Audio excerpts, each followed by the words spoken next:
जय श्री कृष्णा।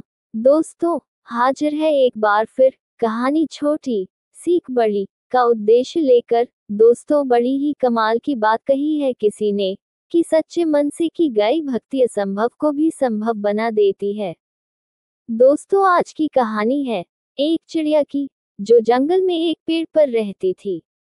जंगल बिल्कुल सूखा हुआ था, न घास, न पेड़, न फूल, न फल। जिस पेड़ पर चिड़िया रहती थी उस पर भी सिर्फ सूखी टहनियां थीं, पत्ते भी नहीं थे। चिड़िया उस पेड़ पर रहकर हर समय भगवान शिव का जाप और गुणगान करती रहती थी। एक बार नारद जी उस जंगल में से होकर जा रहे थे। तभी चिड़िया ने उनको जाते हुए देख लिया और वह तुरंत आकर बोली, हे नारद मुनि, आप कहाँ जा रहे हैं? नारद मुनि ने कहा कि मैं भगवान शिव के पास जा रहा हूँ। तब चिड़िया ने कहा कि भगवान शिव मेरा तो बड़ा ध्यान रखते हैं, लेकिन मेरे सूखे जंगल के बारे में शायद उन्हें पता नहीं है। कृपया आप जब उनके पास जाएं, तो मेरी ओर से ये निवेदन कीजिएगा कि मेरे जंगल को भी हरा भरा कर दें। नारद मुनि ने कहा, ठीक है।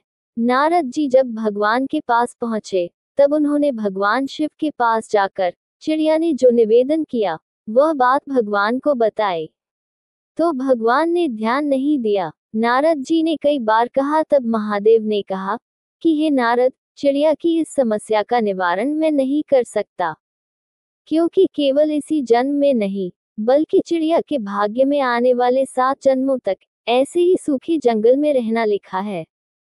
इसलिए विधि के विधान में मैं हस्तक्षेप नहीं कर सकता। नारद मुनि ये सुनकर कुछ नहीं बोले और महादेव को प्रणाम कर वहां से चले गए। और आते समय रास्ते में चिड़िया मिली, तब उसको सारी बात बताई।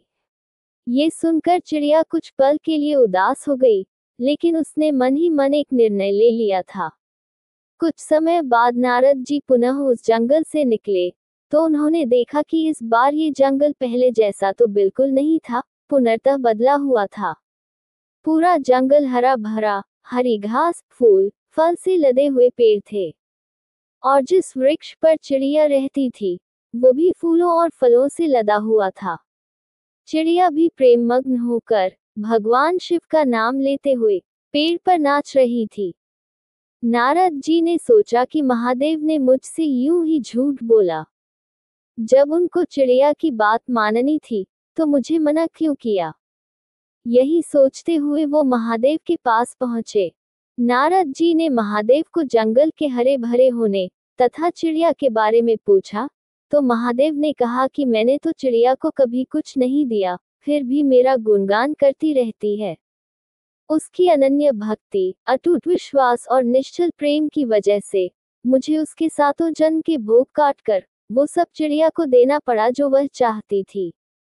दोस्तों, ये छोटी सी कहानी बताती है कि भक्ति में शक्ति होती है। अगर हम अपने आराध्य के प्रति समर्पित हैं, तो हमारा कोई काम नहीं रुक सकता है, यहाँ तक कि वो भी मिल जाएगा जो भाग्य में ना हो। दोस्तों, कहानी अच्छी लगी हो तो वीडियो को लाइक, शेयर और कमेंट में जय श्री कृष्णा अवश्य लिखें और हमारे चैनल को सब्सक्राइब अवश्य कीजिएगा। धन्यवाद। जय श्री कृष्णा। हरि हर।